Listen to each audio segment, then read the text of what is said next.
सभी पूर्व सैनिकों को राम राम। आज धरने के 389 डेज और 14 मार्च ये अपना धरना सदैव की भांति जंतर मंतर पे ये हमारी जो मांग है उसका बैनर, वेलकम बैनर, ये फैक्ट वेटरेशन का बैनर सभी पूर्व सैनिक जानते हैं इन लोगों के बारे में, अब तो सबको मालूम हो गया होगा। और ये हमारी विसंगतियों का बैनर और ये जंतर मंतर का नज़ारा।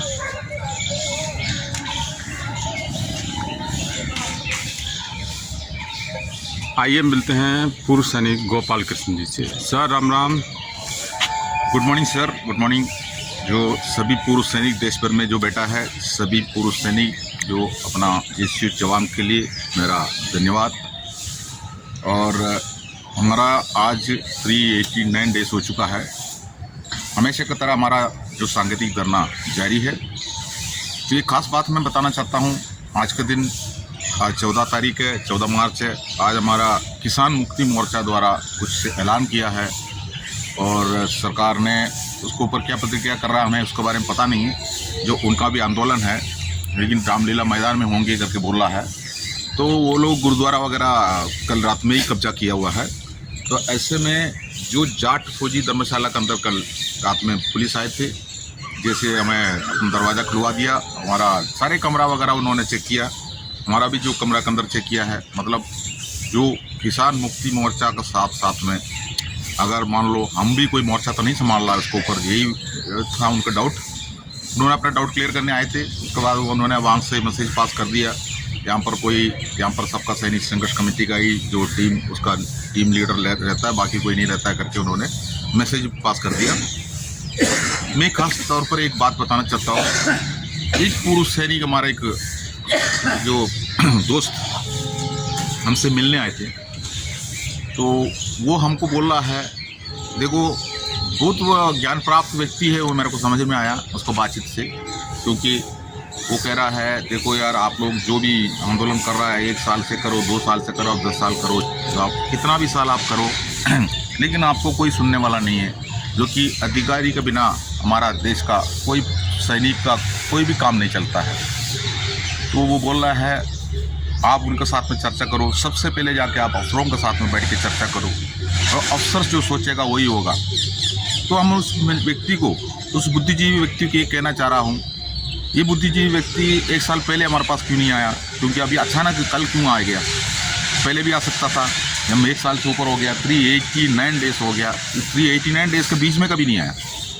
तो हमें ब्रेन वॉश करने के लिए, और जो आपको एक खास बात फौजी दिमाग से ही बता देता हूँ मैं आपको, फौजी दिमाग से बोलने से ही तो फौजियों को पता चलता है। ये एक रोल कॉल के अंदर अगर हमारा हवलदार मेजर ने एक लेक्चर दे दिया, तो लेक्चर हवलदार मेजर के पास आया कहाँ से है? उनका सीनियर जेसीओ से। सीनियर जेसीओ के लेक्चर कहाँ से मिला है? उनका सूबेदार मेजर से।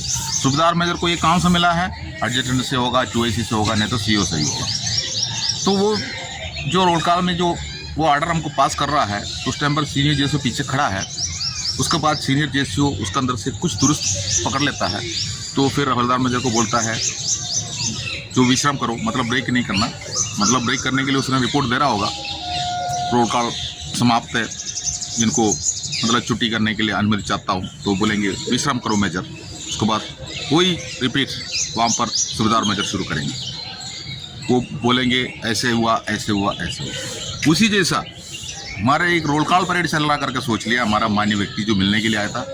क्योंकि किसी का कुछ ऑर्डर लेकर हमारे पास आके सावधान विश्राम करके कोई भी ऑर्डर हमको बताने के लिए आ रहा है। हम किसी अफसरों का बंगला ढूंढ के हमने 1 साल के अंदर कभी नहीं गया है, ये मैं आपको बताना चाह रहा हूँ। हमारा पास अफसर आए थे, कई बार आए थे। पहले उन्होंने अफसर का तरीका से, जो फौज के अंदर आपने देखा वो अफसर का तरीका से आए थे, उखाड़ने में, फेंकने में, पुलिस के साथ में मिलके हमें तोड़ने में, सब कुछ उन्होंने किया था। पेपरों में भी, आपने न्यूज़पेपरों में भी छपा हुआ था उस टाइम पर, आतंकवादी बैठा हुआ है जंतर मंतर पे। पुरुष सैनिकों के लिए बोल रहा है आतंकवादी बैठा हुआ है। तो पुरुष सैनिक है, उनका साथ में नौकरी करके आया था, तो अगर वो आतंकवादी बन गया है तो फिर उसका गलती किसका है? ऐसे में जो इसी जैसा अपशब्द का इस्तेमाल कर रहा है, यहाँ पर जो पुरुष सैनिक बैठा है भारत माता की जय बोलता है, वंदे मातरम बोल रहा है, अभी नहीं तो कभी नहीं एक नारा और लगा रहा है। जुडिशियल कमेटी का मांग किया है। और 10 जो हमारा विसंगति का लिस्ट सवाल के जरिए हम लोग सरकार का पूछते हुए एक बैनर टांगा हुआ है और हमारा सपना को जो तोड़ा हुआ है उस टीम का फोटोस लगाया हुआ है। यही हमारे जंतर मंतर पर अभी आपको दिखाई दे रहा है। 144 धारा लगने की वजह से 2 आदमी से ऊपर लोगों को बैठना जो होने नहीं दे रहा है, वो किसी के लिए इसके अंदर परमिशन नहीं है, हमको दे रहा है तो इसलिए दिया जा रहा है। हमने क्लियरली जो पुलिस थाना को हमने लिख के दिया था, अगर हमारा 2 आदमी को भी अगर अंदर आने नहीं देंगे तो फिर हम 144 धारा को क्या हम तो ये भी तोड़ने के लिए तैयार हैं। गोली मारेंगे, जेल में भरना जेल में भर देंगे, केस दर्ज करना वो करेंगे, यही तो करेगा। हम तो कोई जमानत भी लेने नहीं आएंगे। तो ये हमारा एक जो हमारा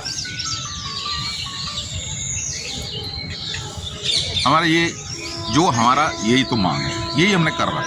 लेकिन जो कल जो बुद्धिजीवी व्यक्ति आके हमारा ब्रेन वॉश कर रहा था, क्योंकि इलेक्शन आ गया, अब उनका मन से बात से आता है कांग्रेस हमको वो दिला सकता है, तो इसका मतलब वो कांग्रेस ही है। तो हमें यहाँ कोई पॉलिटिक्स नहीं है। तो मैं उस व्यक्ति से ये पूछना चाहता हूँ, देश भर में जो बैठा हुआ पूर्व सैनिकों से पूछना चाहता हूँ, हमारे साथ में अन्याय कब से शुरू हुआ है, हमने आवाज़ नहीं उठाया। 75 साल का जो टाइम हम बता रहा है, 1973 में जब 3rd पे कमीशन 1976 में आउट हो रहा था, 1973 में 71 के लड़ाई के बाद जो हमारा जेसीओ जवान जब बाहर आते थे तो उनको आखिरी वेतन का जो बेसिक है उसका 73% पेंशन के रूप में दिया जाता था। जो 100 रुपये अगर उनका बेसिक है तो 73 रुपीज़ उनका बेसिक दिया जाता था। वो केवल सिपाही से लेकर सूबेदार मेजर रैंक तक के लिए होता था और किसी रैंक के लिए नहीं है। सेंट्रल गवर्नमेंट का और कोई एम्प्लॉयज़ के लिए नहीं है, सेंट्रल गवर्नमेंट का कोई अधिकारी के लिए भी नहीं था। जो हमारा पेंशन 73% इसलिए दिया जाता था, हम कम उम्र में आना पड़ता है, लेकिन सेना में युवा चाहिए, जवान चाहिए, उसी के हिसाब से हम आते थे। जो उस टाइम पर जो 71 की लड़ाई के बाद देश का आर्थिक स्थिति कमज़ोर है, फाइनेंशियल स्टैंड कमज़ोर है, उस टाइम का सरकार ने उस टाइम पर बोला आप लोगों का तनख्वाह मतलब पेंशन को थोड़ा कटौती करना पड़ेगा, जो कि देश को आगे लेके जाना हो सकता है। मैं बता रहा हूँ 1971 जो है बहुत पीछे की बात है। हिंदुस्तान आज़ाद होने के बाद हो सकता है उस टाइम पर सरकार के पास इतना आमदनी नहीं था जो ऐसे चर्चा सही भी है, अभी ये नहीं बोल रहा हूँ। लेकिन उस टाइम पर जो आर्थिक कमजोरी की वजह से हमारा 23% पेंशन को कटौती करके 50% में लेके आया। लेकिन उस टाइम पर जो 33% पेंशन लेने वाला जो अधिकारी वर्ग और केंद्र कर्मियों का, बाकी जो केंद्र कर्मी से 60 साल की उम्र में रिटायरमेंट होता है, अफसर भी अपना रिटायरमेंट 56 की उम्र में शुरू कर देता है। ऐसे लोगों का पेंशन उस टाइम पर 33% मिलता था, हमारा 73, इनका 33। तो 33% को बढ़ोतरी करके 17% को बढ़ोतरी करके 50% लेकर आया 3rd पे कमीशन में। तो आप बताइए, आर्थिक स्थिति कमज़ोर होने से दूसरों को काटना और किसी को बढ़ाना, अब जिसको बढ़ के मिला है आप देखिए, अफसरों को बढ़ के मिला है। और किसका कम किया है? जो गोली का सामने करने वाला जेसीओ जवान का कम कर दिया। तो हमारा दुर्दशा वही से शुरू हो गया। लेकिन कारण यही है, हम लोग अनपढ़ थे, हम अंगूठा टेकते उस टाइम पर जो 3rd पे कमीशन में, हमें कुछ भी नहीं पता था। हमारा शरीर अच्छा है तो हमें फौज में लेते थे, फौज के अंदर जाके एक दस्तखत करने के लिए सिखाते थे, उसके अंदर भी एजुकेशन है, और वो एजुकेशन वगैरह जो हमारा अफसर जिसको चाहता है उसी को करा देते थे। तो ऐसी स्थिति में जो हम लोग नौकरी करके आए थे, वो लोग बाहर आने के बाद उनको उस टाइम पर सरकार ने बोला हम OROP देंगे, तो लेकिन OROP नहीं मिला। तो उस टाइम पर भी प्रोटेस्ट शुरू हो गया। इसी अफसरों ने पूरा फौजियों को इकट्ठा करके, एक्स-सर्विसमैन इकट्ठा करके सरकार के साथ में लड़ाई लड़ रहे थे, वो सब उन्होंने इस्तेमाल किया गवर्नर बनने के लिए। हमारा भीड़ को यूज़ कर दिया उन्होंने राजनीति में कुछ ना कुछ पद लेने के लिए, जो हमारा अफसरों ने, जो कि हमको बताएंगे हम आपका OROP दिलाने के लिए, लेकिन OROP से अफसर को कोई फ़ायदा है ही नहीं है। तो फिर अफसर हमको क्यों दिलाओ? हम अनपढ़ थे। ऐसे निकल के आया। 40 साल से लड़का हुआ केस है, 50 साल से लड़का हुआ केस है, किसी ने नहीं सुना। बिल्कुल हम भी मानता हूँ किसी ने नहीं सुना। जी दिया हमारा वर्तमान सरकार ने, हमने ये भी बताया। जो वर्तमान सरकार ने ये जब दिया तो आपको पता है OROP 1 2014 में जो आउट कर रहा था, उस टाइम पर जो अफसर को कोई अफसर रैंक, अफसर पेंशन बनाने के लिए हमारा जनरल सतबीर सिंह साहब ने एक मोर्चा संभालना शुरू कर दी। वह जंतर मंतर में इकट्ठा हुआ और उसका जो राजनीति के बारे में पता चला और वो अफसरों को आरोपी दिलाने के लिए जा रहा है और NFP दिलाने जा रहा है, अपना फ़ायदा लेने के लिए जा रहा है, भीड़ हमारा यूज़ कर रहा है। इसका बारे में कोई भी देशीय संगठन हो, अगर जितना भी ऑल राज्य में जितना भी संगठन रहता है, उनका कोई भी जो सामने वाला नेता को पता ही नहीं चला। पता तो चलता है लेकिन वो मलाई खा रहा है, क्योंकि उनको मलाई खिलाता है। हंस के बोलता है, यार तुम लोग ऐश करो यार, कोई भी दिक्कत है तब में लिख दो। वो ऐश कर रहे थे। और जो चौकीदारी में नौकरी करके जो पैसा कमाने वाला जो बंदा जो EMI भर रहा है, लोन काट रहा है, वो बंदा से पैसे लेके ये पूरा दुनिया घूम के चले जाते थे, उनको बेवकूफ़ बनाते थे। कोई फ़ायदा नहीं हुआ। जो कोई फ़ायदा उसी से टाइम पर भी नहीं हुआ। अब 2014 में जो आरोपी आउट हो गया, मामूली सी वृद्धि हुआ है हमारा JCO साहब को उस टाइम पर, और अफसरों को उस टाइम पर भी वो आरोपी मिला। उसके बाद 2019 का भी आपको पता चला, उसको जाके जो हमारे को पहले से जो मिल रहा है वो आरोपी से बाहर ना हो जाए, ये सोच के जो बहुत चालाकी तरीके से वो आरोपी केस को जनरल सतबीर सिंह साहब ने ले जाके कोर्ट में डाला।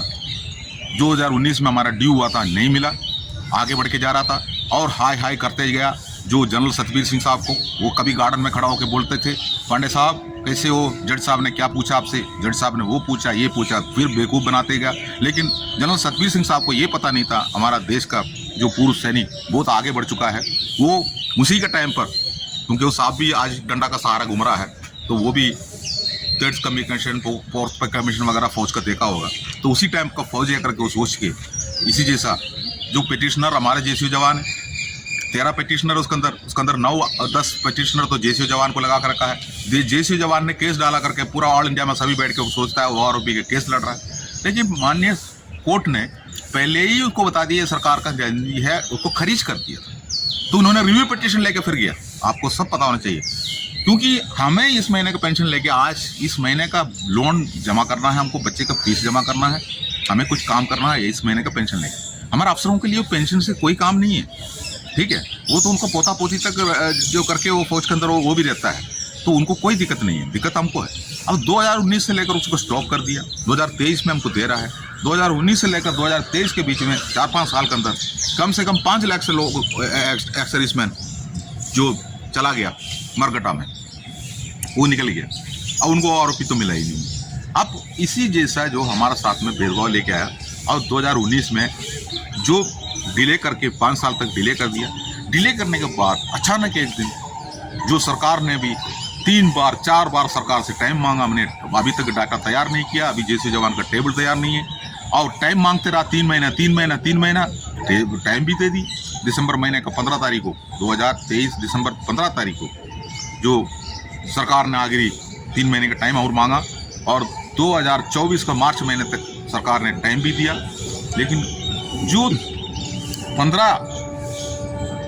15 तारीख को दिसंबर 15 तारीख को टाइम मांगने के बाद सरकार ने जल्दी से जल्दी जो दिसंबर महीने का 23 तारीख को पार्लियामेंट में मतलब बता दिया, वो आरोपी आउट कर दी, तो 1 हफ्ते के अंदर वो आरोपी तैयार हो गया।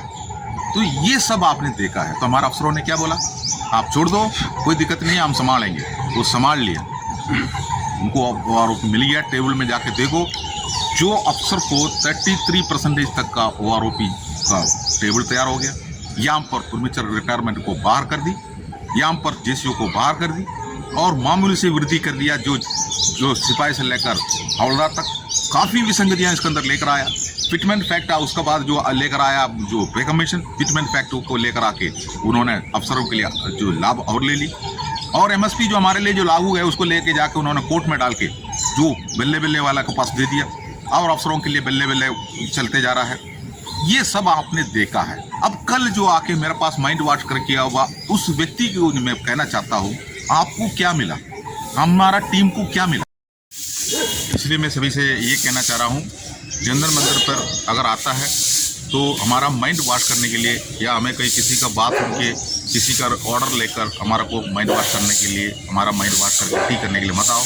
आप लोग अपना माइंड को पहले से वॉश करो। जहाँ से आपको कुछ सुनने के लिए मिलता है, आप उनसे सवाल पूछो, वहाँ पर जो हमारा साथ में क्या किया है। यही आवाज़ उठा के वहाँ जनरल मंडल लोग बैठा हुआ है, 1 साल से बैठा हुआ है, आप उनका हमारा साथ नहीं दे सकता है, तो फिर कम से कम इसी जैसा ऑर्डर देने के लिए हमारे पास नहीं आना है, माइंड वॉश कराने के लिए नहीं आना है। आप लोग अपना माइंड को स्वयं वाट करें।